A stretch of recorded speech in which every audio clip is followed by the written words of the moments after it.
আমি এখন দাবি নম্বর 50 উত্থাপনের জন্য মাননীয় বেসামরিক বিমান পরিবহন ও পর্যটন মন্ত্রী জনাব মোহাম্মদ ফারুক খানকে আহ্বান জানাচ্ছি।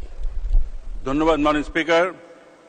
আমি মোহাম্মদ ফারুক খান, মন্ত্রী বেসামরিক বিমান পরিবহন ও পর্যটন মন্ত্রণালয় প্রস্তাব করছি যে বেসামরিক বিমান পরিবহন ও পর্যটন মন্ত্রণালয় খাতে 2025 সালের 30 জুন তারিখে সমাপ্ত অর্থ বছরের প্রয়োজনীয় সাকুল্য পরিচালন এবং উন্নয়ন ব্যয় নির্বাহ কল্পে মহামান্য রাষ্ট্রপতিকে অনধিক 5,695 কোটি 11 লক্ষ টাকা মঞ্জুর করা হোক।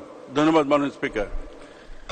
ধন্যবাদ মাননীয় মন্ত্রী। সংসদের সামনে প্রশ্ন হচ্ছে মাননীয় বেসামরিক বিমান পরিবহন ও পর্যটন মন্ত্রী জনাব মোহাম্মদ ফারুক খানের প্রস্তাব মতো বেসামরিক বিমান পরিবহন ও পর্যটন মন্ত্রণালয় খাতে মহামান্য রাষ্ট্রপতিকে অনধিক 5,695 কোটি 11 লক্ষ টাকা মঞ্জুর করা হোক। যারা এই প্রস্তাবের পক্ষে আছেন তারা হা বলুন, যারা এই প্রস্তাবের বিপক্ষে আছেন তারা না বলুন। হা জয়যুক্ত হয়েছে, হা জয়যুক্ত হয়েছে, হা জয়যুক্ত হয়েছে। অতএব দাবি নম্বর 50 সংসদে গৃহীত হলো।